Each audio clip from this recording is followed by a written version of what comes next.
নবী যিনি হবে তিনি বিশ্ব মানব হবে, তার মতো আর দ্বিতীয় নাই। জোরে বলেন আহ, কি প্রশংসা নবীর। কারণ ওই মোহাম্মদ যিনি হবে তিনি বিশ্ব মানব হবে, পৃথিবীতে সব ধরনের সদ্গুণের অধিকারী হবে। আব্দুল্লাহ ছেলে মোহাম্মদ, এমন কোন সদ্গুণ নাই যে মোহাম্মদের মধ্যে পাওয়া যাবে না। এবার বলছে পণ্ডিত, সবই তো বললে, বলো নবীর চেহারা কেমন হবে। খুব ইম্পর্টেন্ট একটা বিষয়, নবীর চেহারা কেমন হবে। কোরআনে বলছে কাদ জাআকুম মিনাল্লাহি নূরু ওয়া কিতাবুম মুবিন। আমি আল্লাহ তোমাদের কাছে একটা আমি নূরকে পাঠিয়েছি আর একটা কিতাব। জোরে বলেন সুবহানাল্লাহ। কখন আল্লাহ বলছে ওয়ান নাজমি ইজা হাওয়া মা দাল্লা সাহিবুকুম ওয়া মা গাওয়া ওয়া মা ইয়ানতিকু আনিল হাওয়া। ওই উজ্জ্বল নক্ষত্র মুহাম্মদুর রাসূলুল্লাহ সাল্লাল্লাহু আলাইহি সাল্লামের আমি আল্লাহ কসম করছি, নবীকে কখনো আল্লাহ তারকা বলে। আবার আল্লাহ বলছে সিরাজাম মুনিরা, এ নবী আপনাকে আমি জ্বলন্ত প্রদীপের সঙ্গে তুলনা করেছি। জোরে বলেন সুবহানাল্লাহ। কখন আল্লাহ পাক এইভাবে বলেন ইয়া আইয়ুহাল মুজাম্মিলু কুমিল লাইলা ইল্লা কালিল। কখনো আমার নবীকে আল্লাহ বলে এ চাদর পরিহিত নবী। আবার কখনো আল্লাহ পাক ভালোবেসে নাম দেয় এইভাবে। আমার আল্লাহ কখনো আমার নবীকে বলছেন ইয়াসিন। এর ব্যাখ্যা কেউ পায়নি, এমন নাম দিয়েছে নবীর যে ব্যাখ্যা পৃথিবীর কোনো মানুষই বার করতে পারেনি। জোরে বলে। তাহলে দেখেন, এবার বেদকে জিজ্ঞাসা করি নবীর চেহারা কেমন। এটা জিজ্ঞাসা করেছিল নবীর চেহারা কেমন। বলল নবীর চেহারা পৃথিবীর কোন ভাষা দিয়ে আমরা বোঝাতে পারবো না গো। বলে কেন পারবে না? বলে নবীর চেহারা কোন ভাষা দিয়ে তোমাদেরকে বলবো। তাই একটা ভাষা তারা বেদে ব্যবহার করলো। তারা বলল চিররান্না সোনা খোনাং হয়ে না প্রতি মুদ্দাতিং। আখিরি নবী মোহাম্মদের চেহারা লাইটের চেয়ে উজ্জ্বল হবে।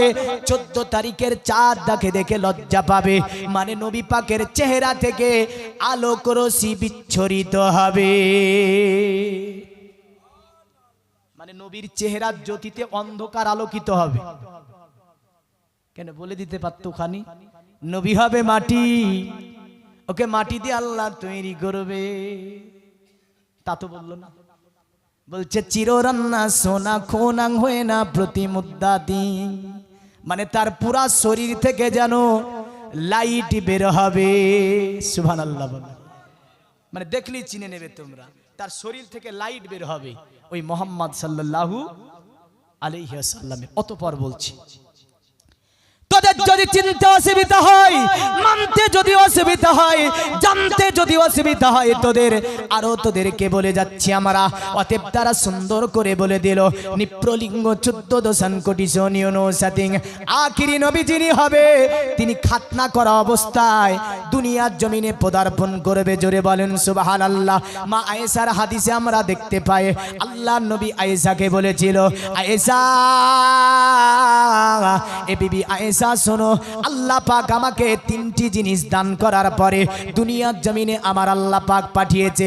মা আয়েশা আমার নবীকে বলছে ইয়া রাসূলুল্লাহ 3টি জিনিস দয়া করে আপনি আমাকে বলবেন গো, 3টি এমন কি জিনিস আপনাকে আল্লাহ পাক দিয়েছে। আমার নবী বলেছিল আয়েশা, এ বিবি আয়েশা শুনে রেখে দাও, আল্লাহ পাক আমাকে 3টি জিনিস দিয়েছে।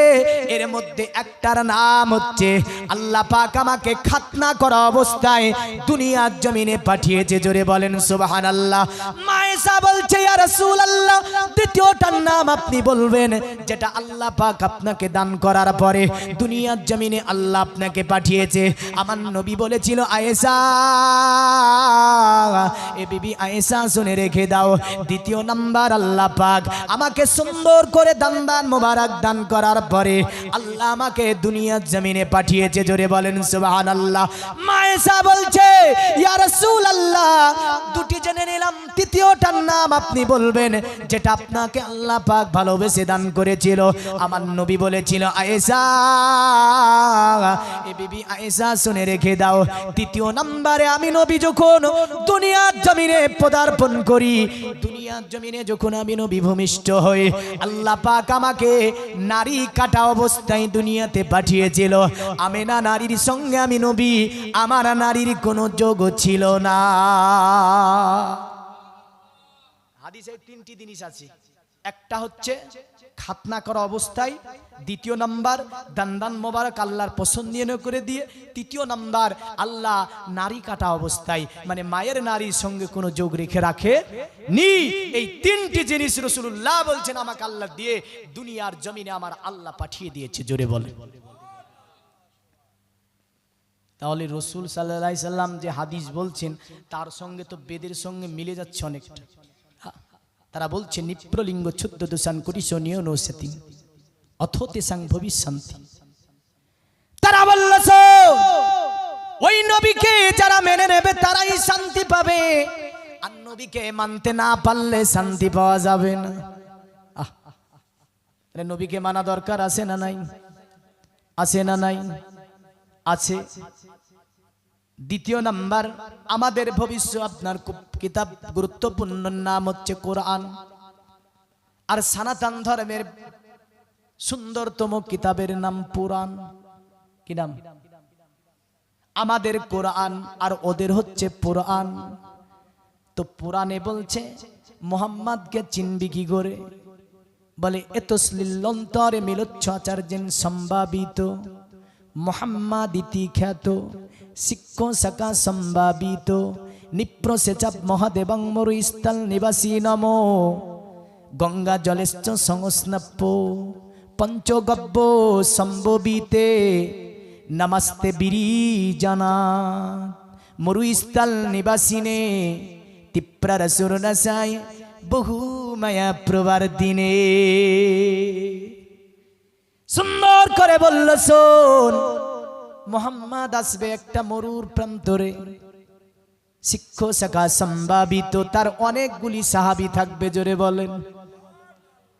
নবী সাহাবী ছিল না? ছিল না?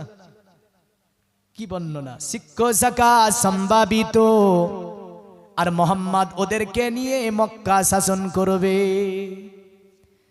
আরো বলল, শোন, গঙ্গা জলস্থ সংস্নপ্য পঞ্চগব্য সম্ভবিতে। আর এই যে পৃথিবীতে অশ্লীলতা চলছে, এখন আমাদের জালসাতে অশ্লীল হয়ে গেছে না? যায়নি গো? যায়নি? হায় হায় হায়, একদিকে জালসা চলে আর একদিকে মেলা চলে, একদিকে জালসা আর একদিকে মারে তাল। হ্যাঁ, কত টুন টিটকারি কাটাকাটি। আর কিছু মেয়ে আছে, বুঝলেন, ওর বাক্সর মধ্যে যত জামা আছে জালসার দিন সব বের করবে। হ্যাঁ, একটা পরবে সন্ধ্যায়, একটা পরবে এসার পরে। হ্যাঁ, একবার শাড়ি, একবার বুরখা, একবার স্যুট। এমনও মেয়ে দেখা যায় না? যায় না? হ্যাঁ, একবার শাড়ি পরবে, একবার বুরখা, একবার স্যুট। হায় হায়, হ্যাঁ, কি রূপ চেঞ্জ করে। আর ছেলেগুলো দেখছে যাক জালসার নামে, একবারে বাজারের এই মাথায় একবার, ওই মাথায় একবার, এই মাথায় একবার, ওই মাথায় একবার। বুঝলেন? এর যেটি আছে, এর যে জুতোগুলো ক্ষয় হয়ে যাচ্ছে টের নাই। বুঝলেন? হ্যাঁ, জুতোগুলো যে নষ্ট হয়ে যাচ্ছে, এটা যদি থাকতে রে জুতো নয় তো জীবনটা ক্ষয়ে যাচ্ছে। হ্যাঁ, ভাবছে যে জুতোর কথা বলছে মৌলী সাহেব। না, জুতো তো 250 টাকা দিলে আবার কিনে পাবে, কিন্তু জীবনটা ক্ষয়ে যাচ্ছে, এ কিন্তু আর ফিরে পাবে না। যত রাউন্ড দিয়েছে তত রাউন্ডে ক্ষয়েছে জীবন, হায়াত কমে যায়, মান সম্মান থাকে না, তারপরে পুরুষত্ব কমে যায়। দ্বিতীয় নাম্বারে হচ্ছে ওই যুবকটা আল্লাহ, আল্লাহর রসুল, আল্লাহর ফেরেশতাদের লানাতের মধ্যে থাকে, ও নারীটাও লানাতে থাকে, ও ছেলেটাও লানাতে থাকে। তাহলে জীবনটাই তো ক্ষয়ে যাচ্ছে। খবরদার, এগুলো থেকে সাবধান থাকতে হবে না? হবে না? এই অশ্লীলতাগুলোকে যিনি মিটিয়েছেন তিনি হচ্ছেন মুহাম্মদ সাল্লাল্লাহু আলাইহি ওয়াসাল্লাম। এ নারী, তোমার কোনো অধিকার সমাজে ছিল না। কোন পণ্ডিত, কোন সমাজবিদ, কোন মনোঋষি, কোন জ্যোতিষী তোমাকে দিতে পারেনি তোমার অধিকার ফিরিয়ে। বলেছে স্বামী মরে গেছে, ওকে পুড়িয়ে মারিয়ে দে, বলেছে না? বলেনি? স্বামী মরেছে তো বাদ এক জায়গায় মেরে দে ওকে। অলক্ষণা নারী, যার স্বামী মারা যায়, তার কোনো লক্ষণ নাই, ওকেও মেরে দিতে হবে। তোমাকেও পুড়িয়ে মেরে দিয়েছে। নারী তোমাকে দাসীর মতো ব্যবহার করেছে। তোমার অধিকার যিনি ফিরিয়েছে তিনি মুহাম্মদ সাল্লাল্লাহু আলাইহি ওয়াসাল্লাম। সমাজের উচ্চ শিখরে তোমাকে যিনি পৌঁছিয়েছেন তিনি হচ্ছেন আব্দুল্লাহ ছেলে মুহাম্মদ রাসূলুল্লাহ। তিনি বলেছেন, শোনো, প্রতিটা ছেলের জান্নাত হচ্ছে মায়ের কদম তলে। জোরে বলে। মুহাম্মদ সাল্লাল্লাহু আলাইহি ওয়াসাল্লাম এত বড় নারীদের অধিকার কেন দিলেন? কারণ মক্কাতে নারীদেরকে কতল করে জিন্দা পুঁতে দেওয়া হতো মরু খুঁড়ে খুঁড়ে। এই নারীদেরকে কতই না অত্যাচার করা হয়েছে এদের উপরে, কিন্তু যার কারণে মুহাম্মদ সাল্লাল্লাহু আলাইহি ওয়াসাল্লাম এদেরকে একটা উচ্চ সম্মানিত শিখর দিলেন। আজ যদি বলেন এই নারীগুলি নিতে না জানে, আল্লাহর নবীর নজরে, আল্লাহর ফেরেশতা, আল্লাহর নজরে এরা কিন্তু লানাতের মধ্যে আসে না? নাই নাই আছে। তাই আমি একটা কথা বলে যাব, এখানকার যুবক যারা জালসা কমিটি জালসা দিয়েছেন, জালসা দিলে একটা কাজ করবেন, আর ওয়াজ বাড়াবো না বেশি, একটা পার হয়ে গেছে। জালসা দিলে একটা কাজ করবেন, কি জানেন? জালসা দিলে এই কাজটা করবেন আপনারা, যে সমাজটাকে ঠিক করবেন। প্রথম নাম্বারে ধর্মীয় মাহফিল। গানা টানা যখন দেন তখনকার কথা আমি বলতে যাচ্ছি না, ও দুটোই হারামি, ও হারাম ও হারাম। তাহলে কেউ যদি এখন আমাকে এসে জিজ্ঞাসা করে, কেউ যদি জিজ্ঞাসা করে আমাকে যে মৌলভী সাহেব মদ খায় তো গোপ বড় হয়ে গেছে, যদি বলে মৌলভী সাহেব গোপে পানি ঠেকলে কি হারাম হবে? হ্যাঁ, তো মদ খাতে গিয়ে মদ খাবে তো গোপে পানি ঠেকলে ফতোয়া দিচ্ছে আরেকজন, এই তুই গোপ কাটিস নি, গোপে ঠেকলে হারাম জানিস না, কিন্তু খাচ্ছে মদ। হ্যাঁ, অবস্থাতে এরকম চলছে, সমাজের অবস্থা সেম কতটা এরকমই চলছে, বুঝলেন তো? হ্যাঁ, তাহলে ওগুলো আমাদের সবগুলোই দেখাচ্ছে ফাংশন হলে, গানা হলে, বিভিন্ন কিছু, কিন্তু এটাতে আমাদের এগুলো বলা লাগে, কারণ এটা ধর্মীয় মাহফিল, এটা রসুল সাল্লাল্লাহু আলাইহি সাল্লাম, আল্লাহ রসুলকে খুশি করার মাহফিল। তাহলে এই মাহফিলগুলো নিয়ে আমাদেরকে অবশ্যই লক্ষ্য রাখতে হবে। বাজার যদি বসাতে হয় তবে সেখানে যদি পারেন সেই রকম ভলেন্টিয়ার রেখে শুধু কয়েক কটা খাবারের দোকান, বাদ বাকি অন্য কোনো মেলা বসতে দেবেন না। তবুও সেগুলোকে যদি আপনারা কন্ট্রোল রাখতে পারেন, ব্যাপকভাবে এলান করবেন, কোনো মহিলা বাজারে এলাও থাকবে না, আপনারা বেঁচে যাবেন, কাউকে মারতে যাবেন না, ঝামেলাও করতে যাবেন না। আপনাদের করায় একটা আইন থাকবে যে কোনো মহিলা বাজারে এলাও হবে না, যদি আসে তবে কমিটির তরফ থেকে কোনো কিছু হলে দায়ী হবে না এবং তাদেরকে নিষেধ করা হবে। এই যে সিস্টেম, ইসলামের সিস্টেম, এগুলি এই সিস্টেম আপনাকে রাখতে হবে যদি বাজার করবই বলেন, নতবা বাজার বন্ধ করে দাও, আলহামদুলিল্লাহ আরো ভালো। আর যদি করব বলেন তাহলে এই রকম আইনটা খুব কড়া রাখবেন, কারণ মানুষ সব করতে পারে না, পারে না, এমন কোনো জিনিস নাই যে মানুষ করতে পারে না, কিন্তু মানুষের গাফিলাতির কারণে আজকে এই পর্যায়ে আপনার মাহফিলগুলো পৌঁছে যাচ্ছে। আল্লাহ আমাদের সকলকে হেফাজত করুক, সকলে বলুন আল্লাহুম্মা আমিন। পৃথিবীর জমিনে যিনি অশ্লীলতাকে মিটিয়েছে তিনি আব্দুল্লাহ ছেলে মুহাম্মদুর রাসূলুল্লাহ। কুসংস্কারের যিনি অবসান ঘটিয়েছে তিনি আব্দুল্লাহ ছেলে মুহাম্মদ সাল্লাল্লাহু আলাইহি সাল্লাম। তারা বলল, তাই নমস্তে বিরিজানাত মরুস্থল নিবাসিনে, এ মরুস্থলে আগমনকারী মুহাম্মদ তোমাকে জানাই আমরা প্রণাম। কেন? এই কারণেই প্রণাম জানিয়েছে যে তুমি পৃথিবীটাকে বাসযোগ্য করে তুলেছ, মানুষকে মানব হিসাবে তুমি প্রতিষ্ঠিত করেছ, পৃথিবীতে মানুষ কি জিনিস সেটা তুমি শিখিয়েছ, বাবা ছেলের অধিকার বুঝিয়ে দিয়েছ, সন্তান মা অধিকার বুঝিয়ে দিয়েছ, ভাই ভাইয়ের অধিকার বুঝিয়ে দিয়েছ, সমাজ কি করে চলবে তা শিখিয়ে দিয়েছো, একে অপরের সম্মান কি করে করতে হবে তা জানিয়ে দিয়েছো। এ মুহাম্মদ, তোমার মতো মানব পৃথিবীতে আর কেউ আসেনি, আসবে না। তাই তারা বলল, নামাস্তে বিরিজানাত মরুস্থল নিবাসিনে, এ মরুস্থলে আগমনকারী, নামটা নিচ্ছে না এখানে, বলছে মরুস্থলে আগমনকারী মানে মুহাম্মদ সাল্লাল্লাহু আলাইহি সাল্লাম, তোমাকে আমরা সাধুবাদ দিলাম যে তোমার মতো কাজ পৃথিবীতে কোনো জ্যোতিষী, কোনো মনোঋষি, কোনো সমাজবিদ করে দেখাতে পারে নি তুমি যা করে দিয়েছো।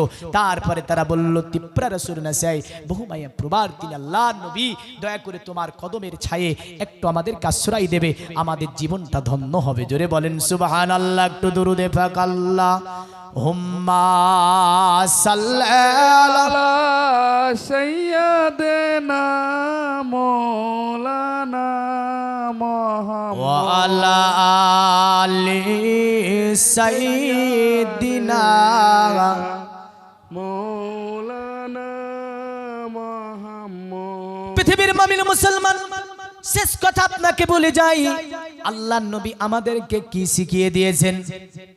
যদি আপনি আমি দেখতে যাই, বিশ্ব নবী বর্ণনা দেখেন কত সুন্দর বর্ণনা। আর ওই যে তাদের ভবিষ্য পুরাণের বর্ণনাটা সুন্দর বর্ণনা। তারা বলল তিপ্রা রাসূল নাসাই বহু মায়া প্রবার তিনে, ওগো নবী তোমার কদম তলে যদি একটু আমাদেরকে জায়গা দাও, আমাদের জীবনটা ধন্য হয়ে যাবে। এ পৃথিবীর তরুণ যুবকেরা, তোমাদেরকে নবী কি দিয়েছে? নবী বলছে শোন যুবকের দলেরা, আল্লাহ পাক দুনিয়ার জমিনে মানুষকে চেহারা দিয়েছে 70 ভাগের মধ্যে মাত্র একটা ভাগ। কয় ভাগ? 70 ভাগ করে এক ভাগ চেহারা। এখন কোন নারী যদি তোমাকে চেহারার ঘামান দেখায়, দেখায় না? দেখায় না? বিশ্ব নবী বলেন জান্নাতে একজন পুরুষকে জান্নাতের 72টা হুর দেওয়া হবে। যে হুরেরা অন্ধকার গুটগুটা রাত্রিতে যদি তাদের একটা হাতকে দুনিয়ার জমিনে বাড়িয়ে দেয়, সমগ্র পৃথিবীকে আলোকিত বানিয়ে দেবে। রাসূল বলছেন যখন কোন যুবক কোন নারীর প্রতি আকৃষ্ট হয়, অতঃপর ফিরে আসে আল্লাহর ভয়ে, আল্লাহর দিনকে ভয় করে, ওই যুবকটা যখন জান্নাতে যাবে, আল্লাহ পাক ওই কথাটা যুবককে স্মরণ করাবে, যুবক তুই অমুক নারীর প্রতি আকৃষ্ট হয়েছিলি, আমার ভয়ে তুই ফিরে আলি, দিনের দিকে আমি আল্লাহ পাক দেখ জান্নাতে ওই নারীটা তোর জন্য আমি আল্লাহ মওজুদ রেখেছি। কি সুন্দর বর্ণনা জান্নাতে। জান্নাতে কোনো জিনিস কিন্তু নাজায়েজ নয়, না নাজায়েজ? হ্যাঁ, গানা জায়েজ, ড্যান্স জায়েজ, হ্যাঁ, তারপরে মেয়েরা ঠুটবালিশ লিপস্টিক যা লাগায় সব জায়েজ জান্নাতে। জান্নাতে হারাম বলে কোনো জিনিস আছে? যত হারাম হালাল এখানে। যদি হারাম এখানে করেন তাহলে জাহান্নামে যাবেন, আর এখানে জায়েজ করে যাবেন তো সবগুলো ওখানে পাবেন। জোরে বলেন সুবহানাল্লাহ। গানা পাবেন, লিড পাবেন, সব পাবেন। এই যে লিড ভরে গানা শুনছে না, এটা তো পৃথিবীতে চলবে না এই গানাগুলো শোনা। এখানে যদি না শুনে তো জান্নাতে গিয়ে লিড যদি চাই তো লিডও আল্লাহ দেবে। জোরে বলেন। এখানকার যদি ডিজে থেকে বেঁচে থাকে যুবক, ডিজে দেখবো না, এটার আল্লাহ আল্লাহর রাসূল নারাজ হবেন। কিয়ামতের দিন যখন সে জান্নাতে যাবে, আল্লাহ বলবে ডিজে নিবিয়ে দে, ডিজে আছে আমার জান্নাতে। জোরে বলেন সুবহানাল্লাহ। জান্নাতে সব আছে, কিছু থেকে আপনাকে আল্লাহ মাইস করবে না, কারণ জান্নাতে আল্লাহ রব্বুল আলামিন তিনি এত শান্তি দেবেন আপনাকে আমাকে, যা আপনি সেই দিন কল্পনা করে থাকতে পারবেন না। তো পৃথিবীতে আপনাকে সংযমী চলতে হবে, নারী পুরুষ উভয় কি। যদি আমরা সংযমী চলতে পারি, নিঃসন্দেহে রাসূলুল্লাহর শাফাআত আমাদের প্রতি নসিব হয়ে যাবে। এবার মুহাম্মদ সাল্লাল্লাহু তাআলা আলাইহি ওয়াসাল্লাম তিনি আসলেন একটাই কারণ, অন্য কোনো কারণ আমরা দেখতে পাই না। কারণ আল ইয়াউমা আকমালতু লাকুম দীনাকুম এর তাফসীর আল্লাহ পাক যে আয়াতটা নাজিল করেছেন মক্কার শেষ আয়াতটাতে আমরা ব্যাখ্যায় দেখতে পাই, একটাই কারণে মুহাম্মদ সাল্লাল্লাহু আলাইহি ওয়াসাল্লামকে পাঠানো হয়েছিল, যেটা দ্বীনে ইসলামকে কায়েম করে দেওয়া। তো দ্বীনে ইসলাম কায়েম করে দিয়েছে আমার নবী, সব কিছু শিখিয়ে দিয়েছে প্র্যাকটিক্যাল করে আমাদেরকে। এখন যদি আমরা মানতে না পারি তাহলে বিপদ আছে। এখন নামাজও পড়ছে, লাইনও মারছে, এগুলো জানার বিষয়। ফোন করে জিজ্ঞাসা করে মৌলভী সাহেব প্রেম করা যায় না যায়? কত বড় বেয়াদব! হ্যাঁ, এমন কথা আমাকে জিজ্ঞাসা করেছে, প্রেম করা যায় না যায়? কত বড় মারাত্মক পর্যায়ের বেয়াদবি, বুঝলেন? কারণ এ সব জানে, জানার পরে একটা মৌলবীর কাছ থেকে সার্টিফিকেট নিতে চায়। এই বিষয়ে মৌলবী কি বলে, যদি সার্টিফিকেট দিয়ে দেয় তাহলে চুটিয়ে মারবে, বুঝলেন? হ্যাঁ, কোন মৌলবীর বাপের ক্ষমতা নাই যে জায়েজ বললি সেটা জায়েজ হয়ে যাবে। শরীয়তে রাসূল যেটাকে নাজায়েজ বলেছে নাজায়েজই থাকবে। আমার মতো শত মৌলবী যদি জায়েজ বলে তবু সেটা জায়েজ হবে না। তাহলে আমাদেরকে সর্বময় নারী পুরুষ এই যে দুটি জিনিস, এ থেকে সংযমী উভয়কে থাকতে হবে। কারণ পৃথিবীতে যত জাতি ধ্বংস হয়েছে, যত যুদ্ধ বিগ্রহ হয়েছে, যত যুদ্ধ বিগ্রহেতে আপনার পরাজিত হয়েছে, পৃথিবীতে প্রথম কাতাল করা হয়েছে নারীর কারণে। কিসের কারণে? হাবিল এবং কাবিল এক ভাই দ্বিতীয় ভাইকে কতল করে নারীর কারণে। বানি ইসরাইল তাদের পিছনে পরমা সুন্দরী মেয়েকে লেলিয়ে দেওয়া হয়েছিল যুদ্ধে, যখন আমালিকার সঙ্গে যুদ্ধ করে সিরিয়ার বুকে, তখন তাদের পিছনে সুন্দরী মহিলাকে লেলিয়ে দেওয়া হলো, আর বানি ইসরাইল ওদের প্রেমে পড়ে গেল, আর এই যুদ্ধে ব্যাপকভাবে পরাজিত ঘটল। যুবকরা এখান থেকে আরেকটা জিনিস বুঝতে পারবে, যদি হাদিস থেকে বুঝতে না পারে, আমাদের বিদ্রোহী কবি কাজী নজরুল ইসলামের পিছনে উর্ফে প্রেমিলাকে লেলিয়ে দেওয়া হয়েছিল। হয়েছে না হয়নি? যার কারণে কবিকে বড়ই ইচড় খেতে হয়েছে। কবি ব্যাপক আপনার কবিতা আবৃত্তি করতে গিয়ে তিনি অনেক ভুল ভালো বলেছেন, আবার তিনি কখনো ঠিক জায়গায় ফিরে এসেছেন। কবিতা সাহিত্যিক কম্পিটিশনে যেতে পারেননি তিনি, এবং তিনার যে জায়গায় যাওয়ার কথা ছিল সেই জায়গায় তিনি পৌঁছাতে পারেননি, একমাত্র উর্ফে প্রেমিকাকে তার পিছনে লেলিয়ে দেওয়া কারণ ছিল। তাহলে এখান থেকে আমরা যদি বুঝতে পারি, তাহলে এই জায়গাগুলো আমরা যদি ঠিক রাখতে পারি, কিঞ্চিত পরিমাণ যদি ইবাদত থাকে, ওটাতেই জান্নাতে নিয়ে চলে যাবে। জোরে বলেন সুবহানাল্লাহ। আর দুনিয়ার ইবাদত করছে, নোংরামিও করছে, দুনিয়ার ইবাদত করছে, অশ্লীল কাজও করছে, এ ইবাদত কোনো কাজ নাই। আলকাতরা আর দুধ একসঙ্গে কখনো মিশানো যায় না, কোনো কাজ হবে না। কুইন্টাল কুইন্টাল যদি আপনার দুধ থাকে, ওর মধ্যে যদি 1 কেজি আলকাতরা ঢেলে দেওয়া হয়, ও দুধ বাদ, কোনো কাজ নাই। তাহলে আমাদেরকে যদি অল্প দুগ্ধ থাকে, অল্প যদি দুগ্ধ থাকে, তাতে যদি আমার কেরোসিন না থাকে, আলকাতরা না থাকে, ওটুকু একটু পান করলে তৃপ্তি পাওয়া যাবে। যাবে না? যাবে না? যাবে। এবাদত তো সেম এমনই একটা জিনিস যে এবাদতের মধ্যে কিঞ্চিত পরিমাণ হলো, সেটার মধ্যে কখনো আলকাতরা মিশানো যাবে না, নোংরামি মিশানো যাবে না, অশ্লীল কোনো কাজ করা যাবে না। তবে কিঞ্চিত পরিমাণ এবাদতটাতেই কিয়ামতের দিন টেনে হিচড়ে আপনাকে জান্নাতে নিয়ে চলে যেতে পারবে। এই জায়গাটা আমাদেরকে প্রথম স্মরণ করতে হবে। আমরা তো নামাজ পড়ার কথা খুবই বলি, হ্যাঁ, কিন্তু নামাজ কায়েম হয় কিসে এই কথাটা বলি না। নামাজ কায়েম হবে কিসে এটা বলি না। কবুল হয় কিসে এটা জানি না। তাহলে নামাজ পড়ার কথাটাই জানি, নামাজ পড়তে হয়, কিন্তু কায়েম কিসে হয় এটা কিন্তু জানি না। কবুল কিসে হয় এটা কিন্তু আমরা জানি না। শেষ কথা, রাত্রি হয়েছে, আল্লাহ রসুল সাল্লাল্লাহু তাআলা আলাইহি ওয়াসাল্লাম দুনিয়ার জমিনে সবচেয়ে যাকে বেশি ভালোবাসতো তার নাম ছিল আয়েশাতুল হুমাইরা। নারীদের জন্য সুন্দরতম একটা উপদেশ। বর্তমান একটা বড় বিরাট ফিতনা। ফিতনাটা কি বলবো, রাগ করবেন না কেউ? আচ্ছা বলেন, 1,24,000 নবী পাঠিয়েছে, মতান্তরে 2,24,000। আচ্ছা এই একটা নবীর নাম বলেন তো যে মেয়ে ছেলে ছিল, বলতে পারবেন? পারবেন না। কোনো মেয়ে নবী হয়নি, কোনো মেয়ে নবী হয়নি। কেন? কারণ নবুয়তের কাজ, যে কাজ করা যাবে সে কাজ মেয়েরা করা সম্ভব নয়। এখান থেকে বোঝা যায় যে নবুয়তের দায়িত্ব কেবল ছেলেদের উপরে, মানে যারা নবী হবে তারা অবশ্যই পুরুষ হবে, নারী হবে না। এখন নারী কি, নারীটা কি, এই জিনিসটা আমাদেরকে চিনতে হবে। আল্লাহর নবী বললেন, নারী যে সে নারী, নারীকে তৈরি করা হয়েছে আপনার প্রথমে নাই পরে।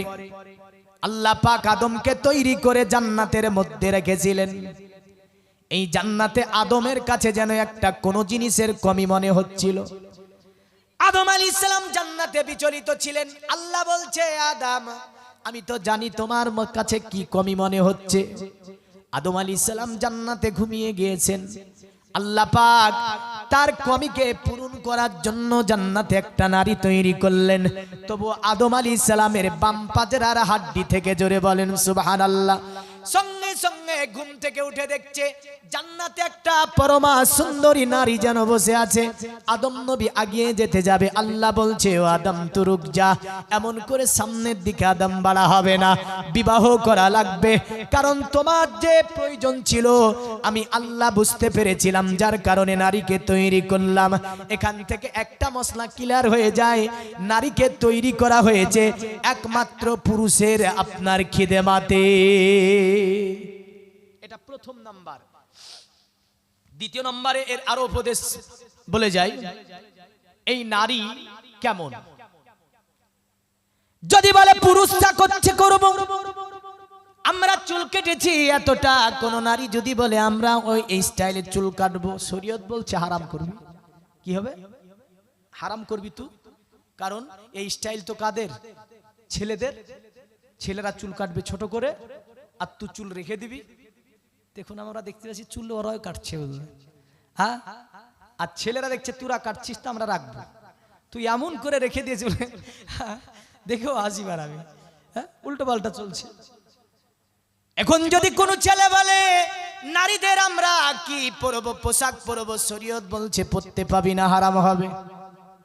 কোন নারী যদি বলে ছেলেদের প্যান্ট পরবো আমি, শরীয়ত বলছে হারাম হবে। তাহলে এগুলো কেউ কাউকে নিতে পারছে না, মানে এর স্টাইল এ নিতে পারবে না, এর স্টাইল এ নিতে পারবে না। যদি ন্যায় তো হারাম হয়ে যাবে। এবার বলেন তো কোন নারী যদি মাইকে বসে বসে আমার মতো ওয়াজ করে যায় যে হবে? ও তুই সস্তা। হ্যাঁ, আপনি বুঝিয়ে দিচ্ছেন যে ইসলামেরই তো কাজ করছে। তা আল্লাহকে বলেন না ইসলামেরই তো কাজ করতো, এতই নবী পাঠালে, একটা 2-4টা মেয়ে পাঠালে না কই? হ্যাঁ, ওরাও তো ইসলামেরই কাজ করতো, 2-4টে মেয়ে পাঠিয়ে দিতা। আল্লাহ বলছে আমি 1,24,000 মতান্তরে যত নবী পাঠিয়েছি ইসলামের কাজ করার জন্য, কোন মেয়েকে পাঠাইনি, সবগুলোই পুরুষ। জোরে বলেন সুবহানাল্লাহ। ক্লিয়ার হচ্ছে এখান থেকে ইসলামের কাজ করার জন্য পুরুষদেরকে আল্লাহ পাক দায়িত্ব দিয়েছে। নারীরা হেফাজতে থেকে তারা হেফাজতের মধ্য দিয়ে অন্য নারীকে শিখাতে পারে, তবে উভয়ের আওয়াজ হেফাজতে থাকবে। উভয়ের আওয়াজ কি থাকবে? হেফাজতে। পুরুষ শুনতে পাবে না। নারী যে সে নারী, তার আওয়াজও নারী, তার চলনও নারী, তার কথাও নারী। এ নয় যে সে নারী তার কথা পুরুষ হবে, তার পোশাকও নারী, তার স্টাইলও নারী, সবগুলো নারী। মানে যে সে নারী, সে নারী। রাসূলুল্লাহর দরবারে একজন মহিলা আল্লাহর নবীর দরবারে এসে বিশ্ব নবীকে সালাম দিল। দেবার পরে জিজ্ঞাসা করছে, ইয়া রাসূলুল্লাহ বলেন তো আমি নামাজ কোথায় পড়বো, মসজিদে পড়বো নাকি বাড়িতে পড়বো? আল্লাহর নবী বলছে, কেন তুমি মসজিদে কি নামাজ পড়তে চাও? নবীকে বলছে, হ্যাঁ ইয়া রাসূলুল্লাহ মসজিদের নামাজ তো উত্তম হয়। নবী বললেন, না, পুরুষের জন্য মসজিদে নামাজ উত্তম হবে, আর এই নারী তোমার নামাজ উত্তম হবে তোমার বাড়িতে। জোরে বলেন সুবহানাল্লাহ। তাহলে পুরুষের নামাজ উত্তম হচ্ছে আপনার মসজিদে, আর নারীর নামাজ উত্তম হচ্ছে বাড়িতে। আল্লাহর নবী বলল, শোনো নারী, তোমার নামাজ উত্তম হবে শুধু বাড়ি নয়, বাড়িতে দুটি জায়গা থাকে, একটা ঘরের মধ্যে, একটা ঘরের বাইরে, যেটাকে আমরা বারান্দা বলি বা উসরা বলি। আল্লাহর নবী বলছে, তোমার বারান্দার চেয়ে তোমার ঘরের মধ্যেকার নামাজ উত্তম হবে। আবু দাউদের হাদিস। তোমার বারান্দার চেয়ে তোমার ঘরের মধ্যেকার নামাজ উত্তম হবে। তাহলে নারী কি করে একে অপরকে আপনার মাইকিং করতে পারে? পৃথিবীর কোন শরীয়ত দিয়ে জায়েজ করতে পারবে না, ঠেলালে হবে না। এখন আমি আপনাকে বললাম ভগীরথপুর যাবে, কোনটা রাস্তা? এটা ঠিক। এবার আমি যদি বলি না, সুন্দরপুর ঘাট পার করে ভাকড়ি হয়ে একবার ইসলামপুর দিয়ে ঘুরে এসে ডমকুল দিয়ে এখানে ভগীরথপুর, হ্যাঁ এটাও তো আসছে, ভগীরথপুর না আসছে না? কিন্তু ঘুরছে ঘুরতে ঘুরতে ঘুরতে ঘুরতে আসছে, রুটটা বিলকুলই ভুল। যদিও আসা যায়, রুট ভুল, কোনো সন্দেহ নেই এতে, রুট ভুল। তাহলে বোঝা যায় যে ওই কথা চলবে না যে কোরআন হাদিসেরই তো কথা বলছে। আরে কোরআন হাদিসের কথার মধ্যে কত কথা চলছে বাইরে, আপনি জানেন? এতে কত গুনাহ হয়। এই জায়গা থেকে হেফাজতে থাকবেন, নারী নারীর মতো থাকবেন। আল্লাহ পাক কি করেছে দেখেন। শেষ হাদিস একটা বলি মিশকাতের। একজন মহিলা রাসূলুল্লাহর দরবারে এসেছে, শেষ কথা এটা খুব ইম্পর্টেন্ট। আসার পরে নবীকে বলছে, ইয়া রাসূলুল্লাহ একটা বিচার দিতে এসেছি। নবী বললেন, কিসের বিচার? বলে, আমি রোজা রেখেছিলাম, আমার স্বামী জোর করে ধরে আমাকে পানি পান করিয়ে দেয় বা কোনো খাবার আমাকে খাইয়ে দেয়, মানে আমার স্বামী জোর করে আমার রোজাটাকে ভেঙে দেয়। আল্লাহর নবী বলছে, তাজ্জুব ব্যাপার, রোজা ভেঙে দেয়। আমাদের কাছে এসে কেউ নারী, কোনো নারী যদি বলে যে আমার স্বামী রোজা ভেঙে দেয়, ডেকে তাকে জোরে একটা হয়তো ধমকি মারবো। মানে আমরা ইবাদত বেশি বুঝি, হ্যাঁ হ্যাঁ, রোজা রাখা, তুমি রোজা ভেঙে দাও, কত বড় গুনাহগারের কথা বলে দেবো হয়তো। তো নারী বিচার দিচ্ছে, আমার স্বামী জোর করে আমাকে রোজা ভেঙে দেয়। বিশ্বনবী বললেন তাই নাকি? বলে হ্যাঁ। বলে রোজা ভেঙে দেয়, এটা তো খারাপ বিষয়। আল্লাহর নবী বললেন তোমার স্বামীকে ডেকে আনো। স্বামীকে ডাক করা হলো। স্বামী যখন রাসূলুল্লাহর দরবারে আসলো, আমার নবী পাক বলছে কি ব্যাপার, তোমার স্ত্রীর রোজা তুমি ভেঙে দাও। ওই মদিনার যুবকটি বলল ইয়া রাসূলুল্লাহ, আমার স্ত্রীর রোজা আমি ভেঙে দিই, কারণ আমি একটা তরুণ যুবক। আমি যখন দিনের বেলায় স্ত্রীকে ডাক দিই আমার কাছে, তখন রোজার কারণে এসে আমার কাছে আসতে পারে না। ওগো আল্লাহর নবী, যার কারণে আমি তার রোজাকে ভেঙে দিই। বিশ্বনবী বললেন শোনো নারী, তোমার স্বামীর অনুমতি ছাড়া এই রোজা তুমি রাখতে পারবে না। আমি রাসূল বলে যাচ্ছি পৃথিবীর নারীদেরকে, কোন নফল যদি রোজা রাখতে চায়, প্রথম স্বামীর কাছে অনুমতি নেবে, তারপরে রাখবে। স্বামী যদি অনুমতি দেয় তবেই নফল রোজা স্ত্রী রাখতে পারবে, আর স্বামী যদি অনুমতি না দেয় নফল রোজা রাখতে পারবে না।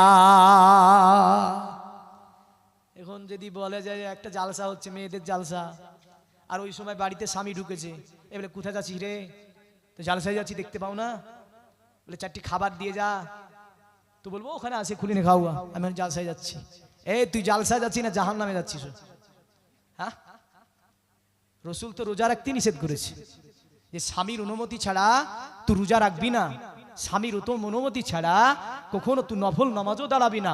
স্বামী যদি বলে, কোন নারী যদি দেখুন পুরা রাত বলে নফল পড়বো, স্বামী যদি বলে না নফল পড়া হবে না, এটাই আপনার সঠিক।